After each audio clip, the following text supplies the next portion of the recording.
Hello, everybody. So we're going to be looking at the scenario on June 21st, 2019. This is for the case study 1 scenario.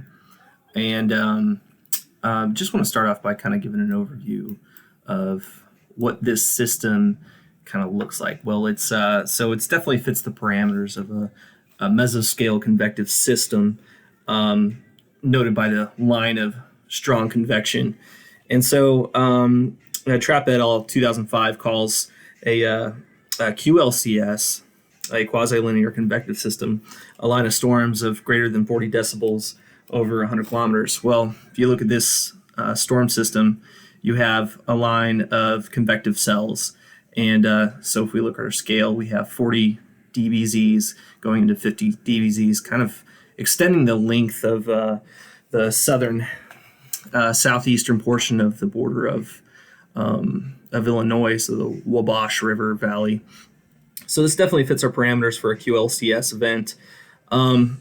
So on the left here, I have reflectivity at the 0.5 degree level, and then on the right I have the velocity product, base velocity for the lowest 0.5 degree level. And so what we want to look at is the evolution of this system, and then the convergence out ahead of it.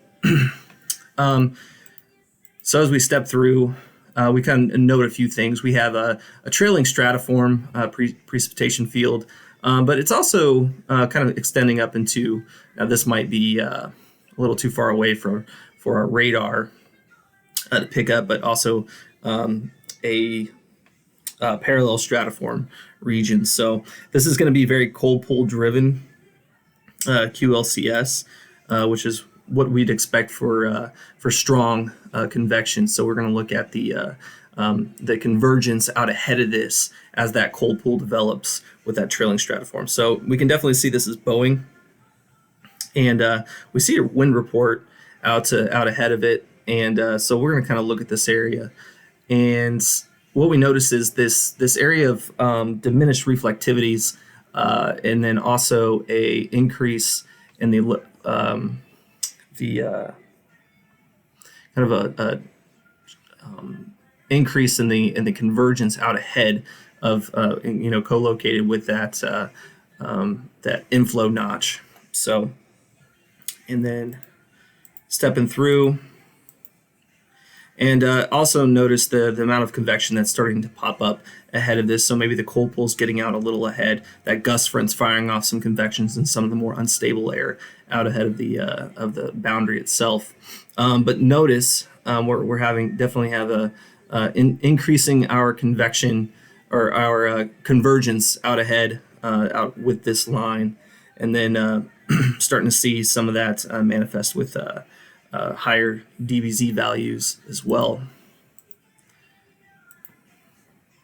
Once again, an increase in the amount of convergence, and then also starting to see some coupleting. If we go to the radar, you can see inbound, outbound. So maybe a little bit of a notch forming out ahead of the line, which could signify some rotation, but not significant quite yet. We can turn on the tornadoes and see they haven't issued anything. The National Weather Service isn't quite too high on this, but you can see the bowing segment of this nature. And so we have the focused outflow coming through this region with that increased convergence along the boundary. We talked about the trailing stratiform, kind of a cold pool driven system, and maybe some parallel stratiform with that. And then so the winds in the lower levels are going to be increased with perpendicular to the line system. Stepping through a couple more. Once again, that section keeps increasing in strength as you get into the unstable air, and then you see that notch, that inflow notch, really starting to become pronounced as it works its way in. Still just the one storm report, but I imagine there's be some more storm reports coming out of that system. Still not too much rotation going on with that notch. So, but we'll keep an eye on that too. Definitely something to keep an eye on as a forecaster.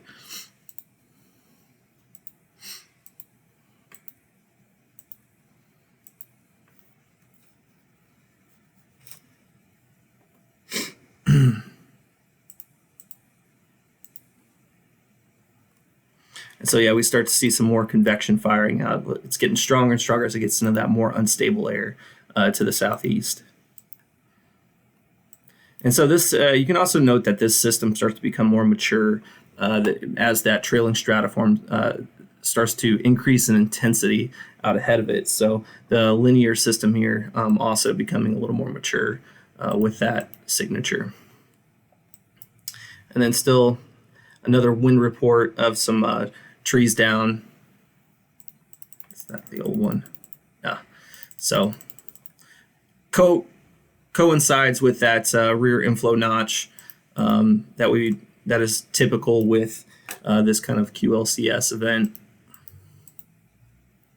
And then that increase in convergence. Now, we also are getting closer to the radar, so we're going to see more, since that is more of a low-level feature. That might also be while we're picking up in strength here. So just to keep that in mind.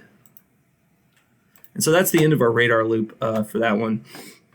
And so what we've kind of picked out here was this QLCS boundary, mesoscale convective system. Definitely meets the criteria for Trapp et al.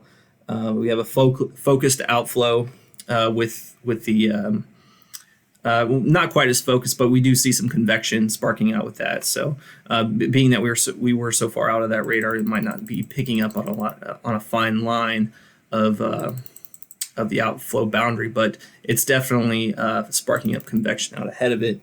And then we have the trailing stratiform, which is pretty common with these QLCSs. And then so as it matures, that we see the trailing stratiform start to pick up with strength, and then that also increases the cold pool, which increases the convergence out ahead of it. And then we can see down here, if we had a better radar loop closer to, which one is this? This is Paducah, the Paducah radar, and maybe even the Hopkinsville radar.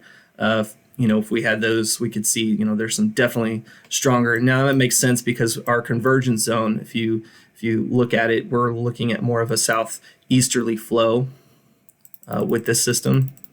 So you can see the inbound, outbound velocities kind of gives that southeasterly. And so with that being more southeasterly oriented in this tail end, then that would mean more convergence in this area. And also, mind you, the farther south you go, it could also be that there's more available energy in that area as well. So definitely some strong storms down there. One fatality as a tree fell into a car, and then also a injury with that one. And maybe even some rotation in there as well. So that's all I got for this one. We will be back for the next one.